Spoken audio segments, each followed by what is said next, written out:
Welcome to Yamuna Murali kitchen. இப்போ செய்தி காட்ட போகிறது பச்சரிசி மாவு முறுக்குங்க. கடையில் வாங்குகிற மாவு இருக்குது இல்லைங்களா, பச்சரிசி மாவு, அதில் முறுக்கு எப்படி செய்யுதுன்னு சொல்லிட்டு செய்தி காட்டுறேன். அது வந்து ஸ்நாக்ஸ் மாதிரி தானுங்க, எல்லோரும் சாப்பிட்லாம். அப்புறமா குழந்தைங்களுக்கு பாக்ஸ் கட்டலாம். பாக்ஸ் என்பது ஸ்நாக்ஸ் பாக்ஸ் கட்டலாம். அந்த மாதிரி வீட்டில் வந்து சாயந்தர நேரத்தில் ஸ்நாக்ஸ் சாப்பிட்லாம். அந்த முறுக்கு எப்படி செய்யுதுன்னு சொல்லிட்டு செய்து காட்டுறேன். ஒரு 1/2 ஹவரில் செய்து முடிச்சிடலாங்க. இப்போது அரிசி மாவு எடுத்துருக்குங்க. கடையில் வாங்குகிற அரிசி மாவில் முறுக்கு செய்கிறது எப்படின்னு சொல்லிட்டு செய்து காட்டுறேன். நான் இதுக்கு வந்து அரிசி மாவு எடுத்திருக்கேன். இதில் 3 போட்டிருக்கேன். நான் 3க்கு 1 வந்து பொட்டுக்கடலை மாவு.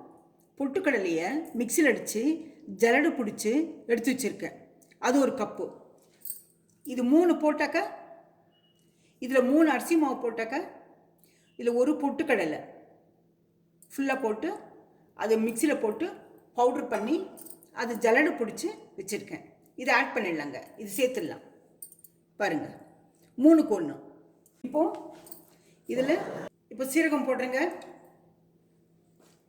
பாருங்கள், சீரகம் அதுக்கு அளவு தெரியணுங்க. கொஞ்சமாக போடலாம். ஒரு 1/2 ஸ்பூன் போட்டுக்கலாம். பெருங்காயம் தூள், காரத்துக்கு வரமிளகா பொடி, பியூர் வரமிளகா பொடிங்க. இதில் 1 ஸ்பூன் போட்டுருக்கோம். 1 ஸ்பூன் சின்ன ஸ்பூன் இருக்கிறதுனால இதில் 1.5 ஸ்பூன் போடுறேன். நான் தேவையான உப்பு போடுறேங்க. இப்போ பாருங்க, உப்பு தூள் உப்பு தானுங்க. எள்ளு போட்டுக்கலாங்க. எள்ளு 1 ஸ்பூன். பாருங்க, கருப்பெல்லு இது 1 ஸ்பூன் போடலாம். ஒரு கலக்கிடலாங்க. இப்போ கலக்கி வச்சுட்டுங்க. இப்போ வந்து வெண்ணெய் இல்லைன்னா எண்ணெயை காய்ச்சி ஊற்றிடலாங்க. பாருங்கள், வெண்ணெய் ஒரு கட்டி போட்டு வச்சுருக்கேன். நான் அது கரையிட்டோம். கரைஞ்சி புகை வரும்போது ஊற்றிடலாங்க. இல்லைன்னா எண்ணெய் இல்லை, வெண்ணெய் இல்லைனாக்கா எண்ணெயை ஊற்றி நல்லா புகை வரும்போது எடுத்து மிக்ஸ் பண்ணிவிடுங்க. போதும், முறுமுறுன்னு இருக்கும். வெண்ணெய் உருகின பிறகு பாருங்கள், புகை வருது. இப்போ புகை வருதுங்க, நல்லா காஞ்சி போச்சு. இப்போ இதை ஆஃப் பண்ணிடலாம். இதை எடுத்து இந்த மாவில் கொட்டிடலாம்.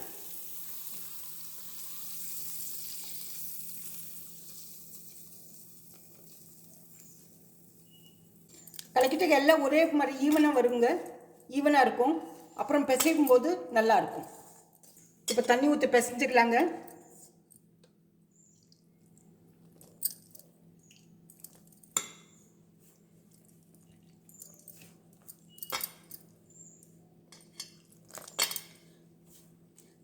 கடையில் வாங்குகிற மாவு நல்லா இருக்கட்டுங்க, அரிசி மாவு.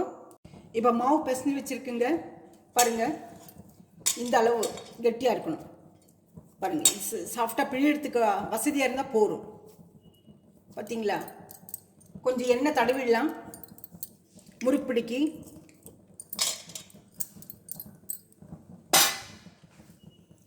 இந்த பிளேட் எடுத்திருக்கேன் நான், 3 கண்ணு பிளேட்டு. அதுக்கும் எண்ணெய் தடவிடலாம். இப்போ முறுக்குப்பிடி போடுறேங்க. நான்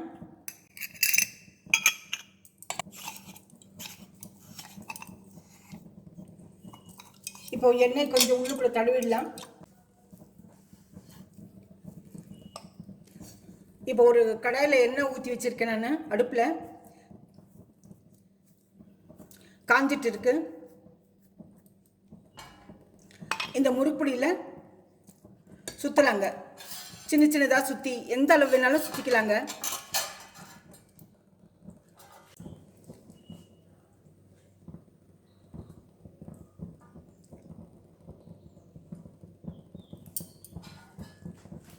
இப்போ பாருங்கள், ஒரு கடாயில் எண்ணெய் ஊற்றி வச்சுருக்கேன். எண்ணெய் காஞ்சி போச்சு. இப்போ போடலாங்க.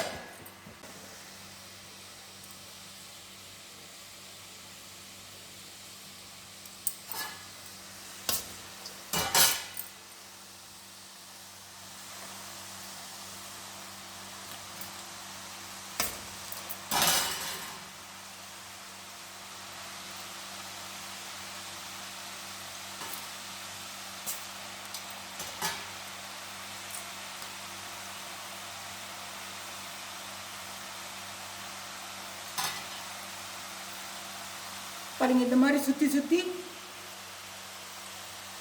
இது போட்டுடணும் ஆயிலில். மறுபடியும் இந்த மாவை போட்டு நிறச்சி வச்சுக்கணும்.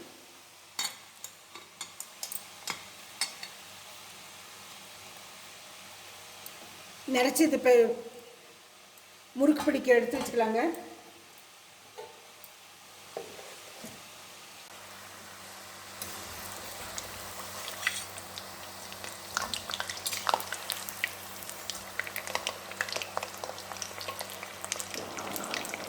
எண்ணெய்க்கு தகுந்த மாதிரி போடுங்க. முறுக்கு அதிகமாக போடாதீங்க. நல்லா கொஞ்சமாக இதான பிறகு கொஞ்சம் நல்லா சுட்டு பிறகு திருப்பி போடுங்க. எண்ணெய் சத்தம் கம்மியான பிறகு எடுங்க. அருமையாக இருக்குங்க இந்த முறுக்கு. ஒரு 1/2 ஹவரில் முடிச்சிடலாங்க இது.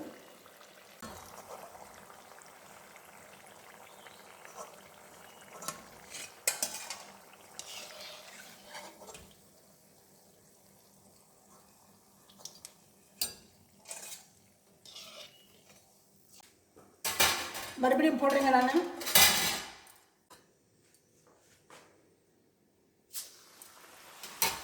இந்த மாதிரி செய்து எல்லா மாவும் செய்து முறுக்கு செய்து எடுத்து போட்டுடலாங்க.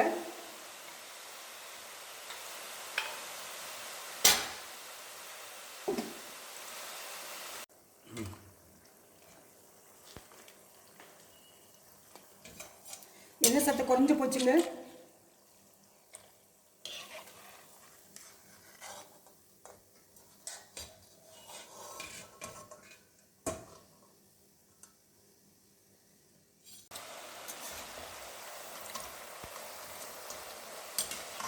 திருப்பி திருப்பி போடலாங்க. ரொம்ப டேஸ்ட்டாக இருக்குங்க இது. இதெல்லாம் சாப்பிட்டா கடையில் வாங்கி சாப்பிட வேண்டியதே கிடையாதுங்க.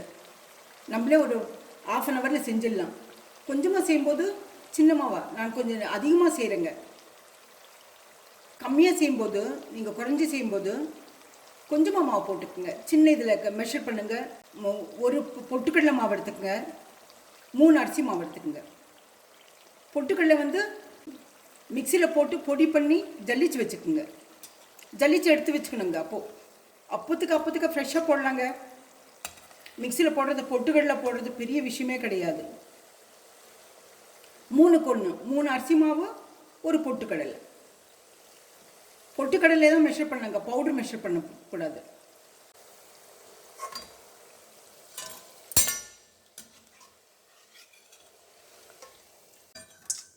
இதே மாவு இருக்குங்க செய்யறதுக்கு. நிறைய மாவு இருக்கு. நான் அப்புறம் செய்துக்கிறேன்.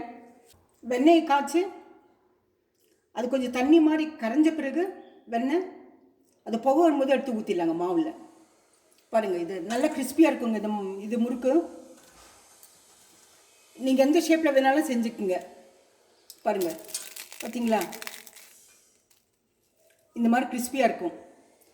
இது செய்து சாப்பிடுங்க. நீங்கள் கெஸ்ட்டு வந்தாலும் செய்யுங்க, குழந்தைங்களுக்கு ஸ்கூல்லேருந்து வந்தாலும் செய்யுங்க, இல்லை வீட்டில் இருக்கவங்களுக்கு செய்துங்க. நீங்கள் இந்த ரெசிபி பிடிச்சிருந்தா லைக் பண்ணுங்கள், ஷேர் பண்ணுங்கள், சப்ஸ்கிரைப் பண்ணுங்கள்.